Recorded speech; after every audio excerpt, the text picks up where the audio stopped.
चलो तो आज हमारी एक्टिविटी है एक कहानी के बारे में। ठीक है, मैं आपको एक कहानी सुनाऊंगी। ठीक है, और आपको ध्यान से सुनना उस कहानी को और समझना भी है। ठीक है, और हमें उससे सीख भी लेनी है कि इस कहानी से हमें क्या क्या सीख मिलती है। ठीक है, चलो मैं आपको बताती हूँ एक कहानी। ठीक है, बता देती हूँ, फिर आपको साथ साथ में बेसिक करना भी है। जैसे आपने सुनी होगी कहानी सियार और एक सियार था, सियार, जवान सियार और एक ऊँट। देखा है क्या? किसने देखा? सबने देखा है।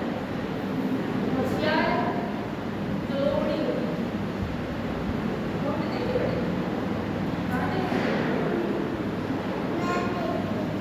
देखिए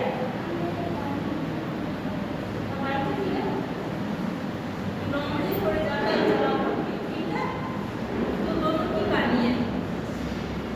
इसमें क्या है, ऊँट और सियार दोनों की बहुत ही घनिष्ठ मित्रता होती है। दोनों बड़े प्यार से रहते हैं। तो एक नदी थी और दोनों क्या एक नदी के किनारे रहते थे। दोनों आपस में शाम के टाइम में दोनों इकट्ठे हो जाते थे, बहुत सारी बातें करते थे। तो ऐसे करते करते काफी टाइम बीत गया था। ठीक है, तो उसके बाद में एक दिन कहीं से उड़कर एक कौवा आया उस लोमड़ी के पास। होशियार है ना, उसके पास एक कौवा आया।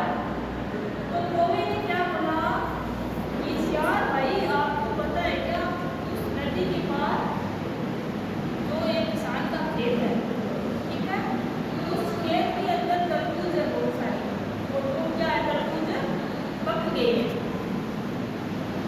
तो कौवे तो क्या है, नदी पार कर लेता है उधर, और सियार क्या है, नदी पार कर नहीं सकता क्योंकि उसको तैरना तो आता नहीं। तो वो क्या नदी पार तो कर नहीं सकता। ठीक है, तो सियार ने सोचा कि अब मैं कैसे भाई तरबूज को खाऊं, मन तो मेरा भी करता है बहुत तरबूज खाने का। तो उसने क्या एक कोई उपाय किया कि क्या उपाय करें, अब मेरे पास उपाय है ही नहीं, तो क्या करूं मैं। फिर उसके दिमाग में एक बात आई कि अरे मेरा एक दोस्त है। कौन दोस्त उसका? कौन था उसका दोस्त? ऊँट। ठीक है, फिर वो दोस्त यार उस ऊँट के पास गया। तो अरे दोस्त, आपको एक बात बताऊं क्या? ऊँट ने बोला, हाँ बताओ दोस्त, क्या बात है? ये बात ये है कि नदी के दूसरी साइड एक किसान का खेत है, उसके अंदर बहुत सारे तरबूज है।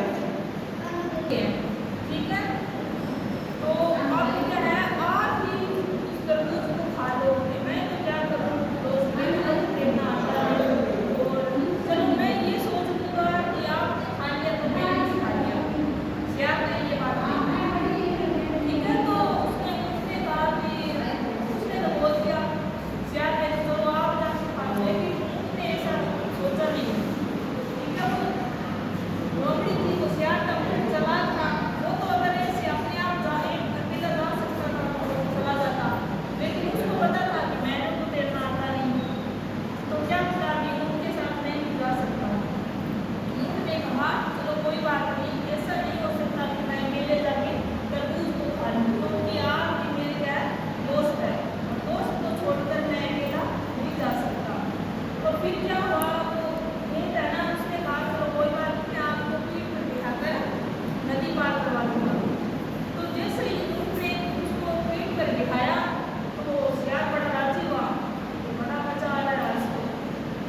हमेशा ही